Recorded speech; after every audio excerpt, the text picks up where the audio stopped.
Department of Homeland Security employee was just arrested alongside 15 other men for allegedly soliciting sex from a minor.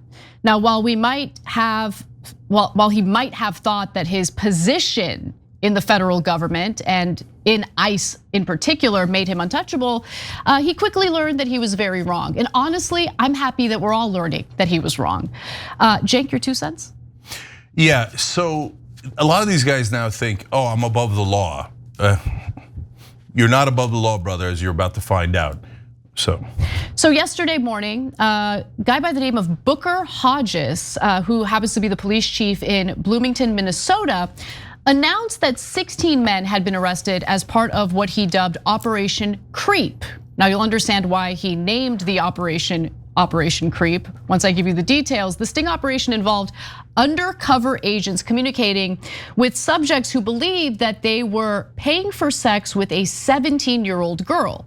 Now, the men who ended up getting arrested range in their ages between 18 to 49. Now, you might be wondering, why would an 18-year-old get arrested for soliciting sex from a 17-year-old? Well, it's because some of them ended up bringing drugs and firearms to what they thought was a meetup with a young girl. Now, here's the heart of the story. 41-year-old Alexander Back was one of the men who was arrested.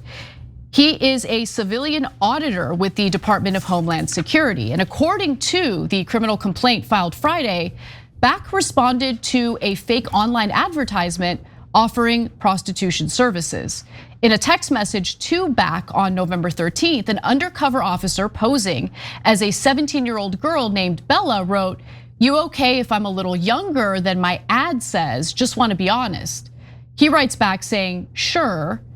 And then she says, "K, cause I'm 17, and one guy got hella mad at me."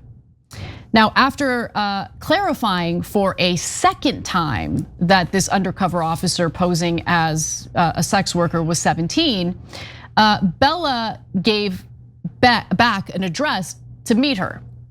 So he shows up in a car registered to his wife, and that's when police arrested him and seized his phone. Now, this is where it gets good. According to Police Chief Hodges, when he was arrested, he said, quote, "I'm ICE, boys." Hodges was unmoved by Back's arrogant assumption that being employed by ICE would somehow let him off the hook for soliciting sex with an underage girl. Unfortunately for him, we locked him up.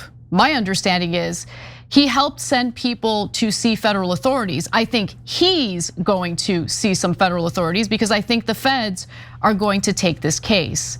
Back has been charged at the state level with a prostitution-related felony offense of hiring a person reasonably believed to be under the age of 18, but at least 16, that's what the law is. And he was booked into county jail on November 13th, but was released on $75,000 bond 2 days later. And as Hodges mentioned, it's possible that he could face federal charges as well. The federal charge of attempted incitement of a minor carries a 10-year mandatory minimum prison sentence. Okay, so there's now a feeling that some people are above the law, right? And there's gonna be no accountability. So where did that come from? It comes from a couple of places. First of all, Donald Trump saying to ICE, that's it, wear masks, no badges.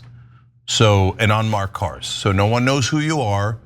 And so what you do will have no accountability. By definition, that's the point, right? So if you're ICE, that's it, you're above the law. Okay, so it's not complicated to figure out where that idea came from, right? And then Donald Trump has pardoned tons of white collar criminals who committed mainly financial fraud. And a lot of them gave him campaign donations or bought his meme stock and funneled money to him in different ways. And then he pardoned all the January 6th guys. So you committed these crimes, you attacked cops, etc. You broke into Congress, doesn't matter. As long as you're with Donald Trump, the law doesn't apply, you're above the law. So can you begin to see why somebody might think, oh no, it's okay, I'm ICE, boys. And if I'm ICE, that means I have no accountability. I could rape underage girls, I could do whatever I want, and it's totally fine. But on that topic, there's also the issue of the Israeli government official in Vegas who did the same exact thing, right? Young girls here while he was doing, I guess, sexual tourism in America. And he thought he was soliciting sex with a 15-year-old. With a 15-year-old. Yeah. And so he was an Israeli government official working on cybersecurity for us, in other words, infiltrating our cybersecurity. And they let him go. They let him go back to Israel. No accountability, and he's above the law. So in a sense, I get why this guy got that in his head. He's like, look, if you're with Trump, you're in a certain category. You could, and by the way, Epstein, none of the powerful people who did that, other than Epstein and Maxwell, have been held to account. That's exactly right. I mean, when you create a culture of lawlessness, well, then lawlessness will ensue. I think norms are important. Certain taboos exist for a reason. And when you send a message that certain people are above the law, they're gonna behave as though they're above the law. Yeah, and so, and some people are above the law. If you're really powerful, like Epstein's clients, you are above the law. If you're an Israeli, you are above the law. We will send you back to Israel. You will not face justice, right? If you're ICE and you did it on duty, right? And you wore a mask and didn't have a badge and nobody caught you, you are above the law, right?